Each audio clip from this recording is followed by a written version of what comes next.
Hello, hello, hello, once again, this is Matthew James, aka Creator GX, and I'm going to be casting another game. This is quite an old one, which is why the UI looks slightly different, and I'm not able to display names. And just as well, this is actually also quite an old map, so I'll try to get into this as early as I can. So let's get started. Today, on the cast, we're going to have two players you're going to be unfamiliar with because I picked this out of an old Spectator game that I watched. This is going to be on the Red Protoss. We have Frisky, which I've checked is actually a master level player, like one of the first few master levels to play the game. And over here on the Terran side we have GhostLink, who I'm trying to remember him. He's actually a very high-level Terran. From what I actually know these guys, both of these people, from Husky StarCraft's chat channel. So it was a bit after the update for that. But getting into it real quick, GhostLink, he's not master level like our friend Frisky here, but he is diamond level, and compared to Frisky, he is an APM spammer. You can tell right on the outset. Like, he only has a supply depot up, and yet he has about 300 APM. For those of you new to the game, APM stands for actions per minute. So we'll take a look at his screen real quick, and you'll notice. Actually, wait. Let me get my hand off the command center first. Just watch how many times this will flicker.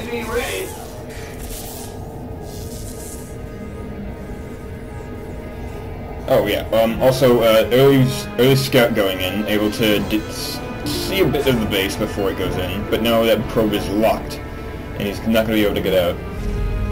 But he's going to see the gas is going up now, and he's getting the barracks out. But going in, yeah, you'll see his APM is high just because he does this a lot. He's just boxing and selecting a lot. And it becomes rather annoying to watch this game.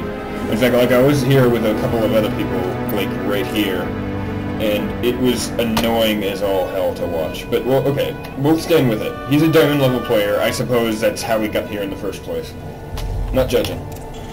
But, okay, we'll see here. He's opening with a early zealot. That's always a good idea to try to block it in. And now he's going to try to focus on getting rid of GhostLink's scouting SCV. Right, so far, he only has one probe out on the field, which I think he may have gotten out now. And now he's going to use it to just scout this one Zelnaga watchtower, which he's able to see all across this field. Now, taking a look in here. Yeah, once again, the early builds of these are never terrifyingly satisfying to watch. But, oh crap, what did I just do?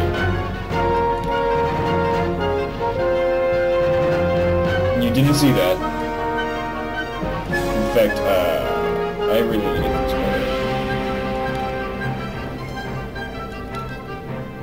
Okay, it's 4 minutes in. Ignore that last bit. I actually just hit the timeline and accidentally made it so I rewind. So I'm just going to make sure that doesn't happen again. And now we're seeing he's sending an early zealot out so he can take a bit of the SCVs that are trying to scout by surprise, I'm assuming. I could be entirely wrong on the entire principle, but... Alright, we're seeing that he's right now researching gate tech on Cybernetics Core. He's not chrono boosting it, which I'm kind of confused by, because he could just as easily... What is he focusing on right now, anyway? He's focusing on drones. And he's still not chrono boosting that. I'm kind of curious about that. Is that SCV there the whole time? I'm kind of curious. Let me go back.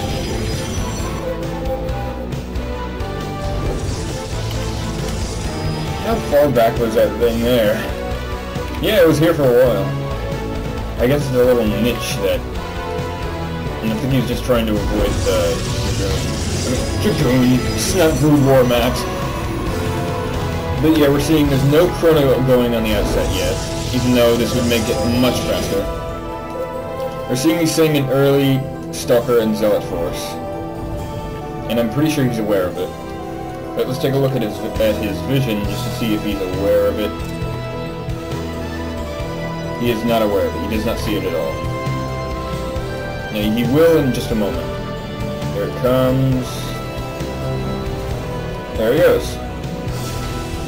And he's going to be taken aback for a moment. And now his scout is just now going out. He is able to recapture it, though that's not usually his focus.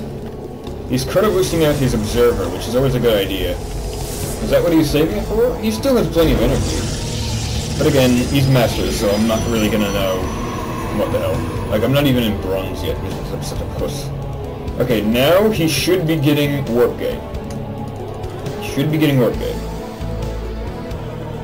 He should be getting warp gate. What the hell? What exactly is he focusing on that is not warp gate? That is so important. He's focusing down his pylons, but he should be working on getting out units, because right now, the Terran is just now getting his second tech buildings. He's getting out a tank, no siege yet, but it's on the way. So far, I will already state that this is a million times more satisfying to broadcast than the last one. Okay, now he's getting an early Immortal, because he expects heavy Marauder fights.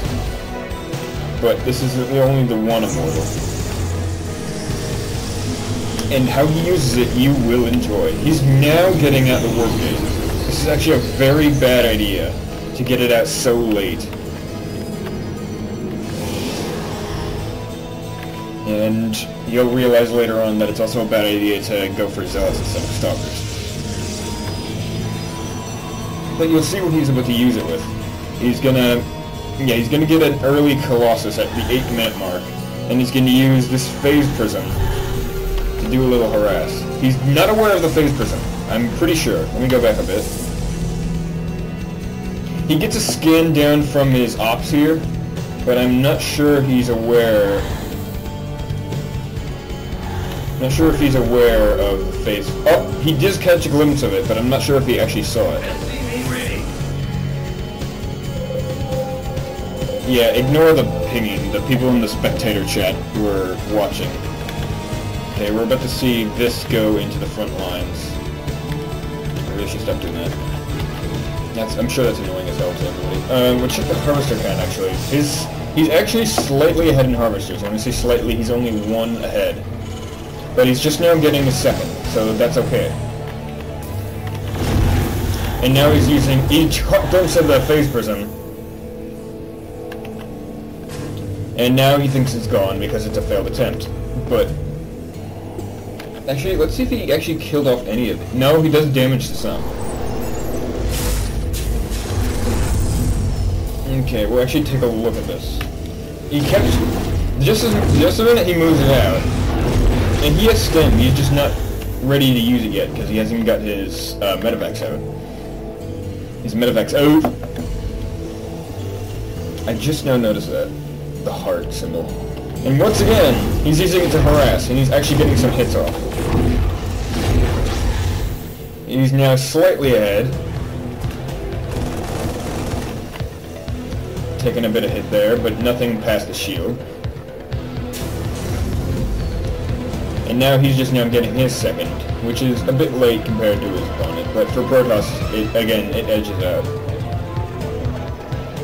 The problem is, because it's Terran, he probably should have focused a little more on the Mule, because now he'll be ahead in Eco.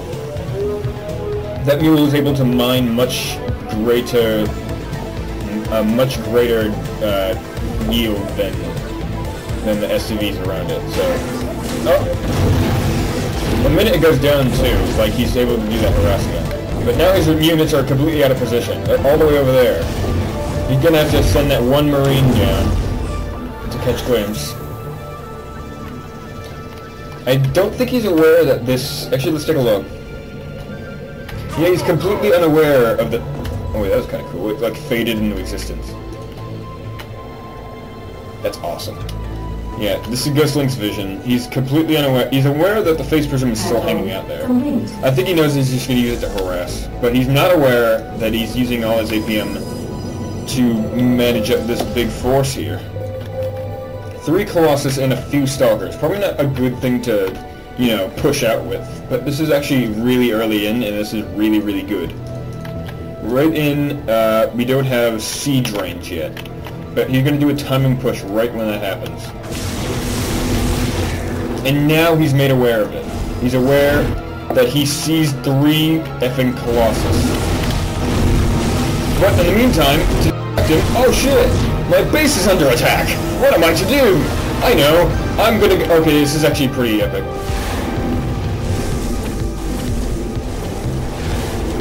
And he gets rid of it! It had 3 units inside of it. Let's watch that again, actually. That was actually kind of sweet. Or watch it even in slow motion. That phase person sees those Vikings, gets rid of the Immortal and the Stalker inside of it, and then, oh shit, the Zealots are like, help us, come with us! And then... No, wait, that's the wrong thing. And... there it goes. He manages to get rid of more units than he bargained for. And those 2 Zealots just go out without a fight. Alright, now we're going in. I think he's going in for a push. He has about 6 Stalkers, 3 Zealots, and 4 Colossus. That's the weirdest number I can imagine right now. But he's thinking primarily that it's an all-barracks force, where he's in for a bit of a surprise, but he should have a lot more Immortals out. And so far, I think the only Immortal that came out was the one that he just let die. And unfortunately, he just let his siege tanks get out, and now they're all going to be completely assaulted. He needs to get back into siege mode. But he thinks he can do as much DPS. And then, okay, he's actually using his he's actually microing his Colossus to focus only on the barracks units, so they'll do the maximum amount of damage possible. And thanks to the high vision, he's going to be able to completely get rid of the rest of the units here. And that siege tank is going to be left in the dust, unable to do the maximum amount of damage because units are right above him. As he uses his SCVs to get rid of it now, and it managed to get rid of 1 Colossus, but that's it. This game is over. There's no way he can come back out of this. But he's just delaying the inevitable right now. And then he sees some reinforcements are going out, even though he has quite enough money to shell out a lot of Zealots. And he could probably put in a few more gateways, just in case it goes wrong at the last minute. But right now, he's just filling up more Colossus, and he's done. He has no workers on his first. The one thing that could probably save him right now, he has a medevac. He doesn't have a medevac. Let's check, Yeah, he doesn't. He's out. He's done. And then everybody loses the game. So, coming off of that, that was an intensely fun game to watch. But how did it read out? You tell me. What the Protoss was entirely meaning to do was he just... What is that exactly? Oh, he's going to make another robo. But the entire game, he was focusing entirely on, I'm going to use drops to completely distract him. And it worked. Like, right when he saw those Colossus out, he probably got a good look at what the SCV saw right before it died. It saw, oh shit, there are 3 Colossus there, I better run home to Mummy. But no. Right when that happened, he did a timing attack right here, bam! Got rid of all his SCVs. And since his focus was right here, and he still has vision there, I'm kind of surprised. That's like the first Zealot that came out. I'm sorry, I'm getting distracted. But the point is, he was focusing right here, and on his economy right here, which I didn't see that the last few times, but he did manage to get rid of the rest of his workers all the way. Well done, I have to say, well done. Even though they both did pretty bad in econ by today's standards. But that's perfectly fine.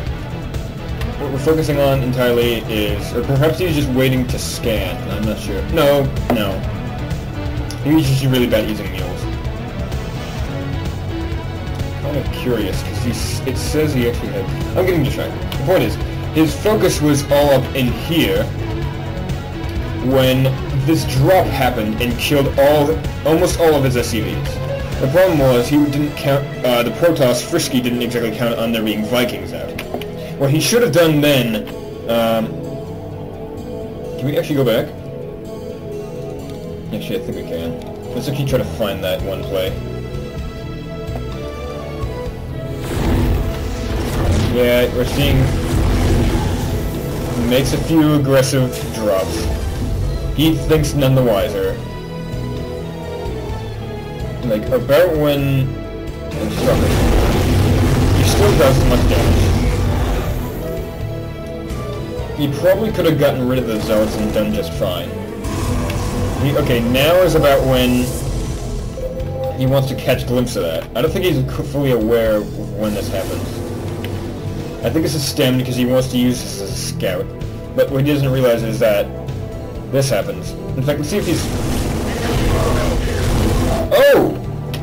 Actually, I want to bring that back a little bit.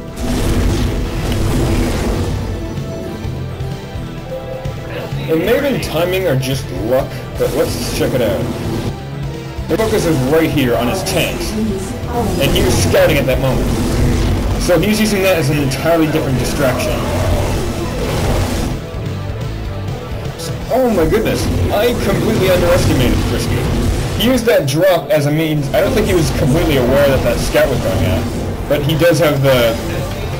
he has the observer, like, right about... he has the observer right here, so he probably might have known. But the point is, he used that drop at the perfect moment, so that he was not able to see that he had Colossus out. If he was able to get Colossus out, I think he would have been able to siege a little easier. But, like, he unsieges right now, thinking he could have taken it all. And let's actually go back again. Right when this drop happened.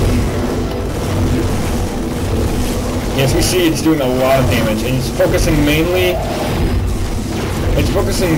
on getting rid of the units that are mining gas. I like that, because he has a lot of minerals, and Marines are going to do a whole lot. And now, okay, see, right when this Viking hits, here's what he should have done. Let's slow this down. Right now, he should have been thinking, I should drop them as fast as I can, click here, and at least get his Immortal out.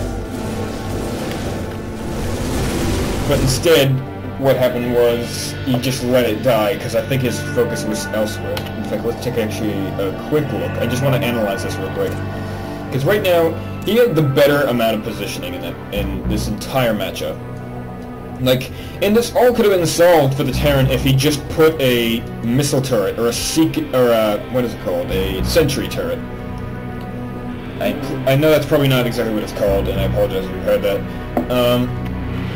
If he had a radar, let's just call it a radar. If he put up a radar, he would have been able to see when that drop would have went in, and likely put in a few missile turrets. That probably wouldn't have bothered him, but no, he let it go in here, and that happened. That probably would have saved him a couple SCVs, and he would have had enough money to counter this. Like, if he had more Vikings, he would have been the victor. I honestly think that, and if he microed a little better. Okay, going away from that, they both played excellently. Frisky was very fun to watch, and coming up next, you'll actually see that he has a second game that I cast, and he's actually playing, I think, random still, because he'll be playing in a Protoss match. Again, oh wait, I just realized he still has Protoss. Thanks, Matt, you were so great. But, let's end right here. Just so we can see him GG.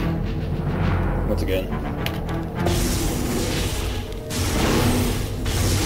Yeah, about now he knows there's not a lot of units left. He thinks he can snipe it. There's not a lot he can do. I mean, what I would have recommended is the Protoss at this point could have gotten out a forge and could have gotten bad moment to unsiege. GG. Yeah. That was the worst moment to unsiege, because then he probably would have won. He would have won that little engagement at the I think it was 11. It could have been much sooner, like the 13-minute mark, we'll say. But what he could have, what the Protoss could have done is he would have lost a lot less units if he had a forge with attack level 1. He could have gone 1-1-1, and it really wouldn't have mattered. But the point is, Was he researching? None of them were doing upgrades, because this is such a weird, non-standard game, but I loved it. Because rarely do you see Protoss themselves doing drops like this, especially aggressive drops. So I'm really going to blame GhostLink for not being able to deal with the pressure, as it seems. Because it seems if he put up a missile turret there, and maybe a radar dish there, he would have been perfectly fine from there. And if he just knew to scan, because I know he sent that scout in, but if he just knew to scan afterward, because I know he didn't get a single look at what it was, but I think he hinted that it was Colossus, just because his Marauder died so fast. Which reminds me, I'm kind of curious why he sent in a Marauder to do scouting. I think he just figured it would have lived longer. I don't know. It's completely... It doesn't matter. The point is, Frisky won. He's still in Masters League, as I know. And that's it. So I'll see you on the next games, and I hope you really enjoyed this cast. This is CreatorGX signing out, and I really don't know what to say at the end of these yet. I'll figure something out. Maybe I'll just be like GX out, or GxCraft a go, or don't hold it back the cheese. That's always a good one. Or beat Korea, South Korea. That's always fun. But you know. All right. I'm gonna go into game 2 right now. So I hope you take a look at that as well. And I'll be hitting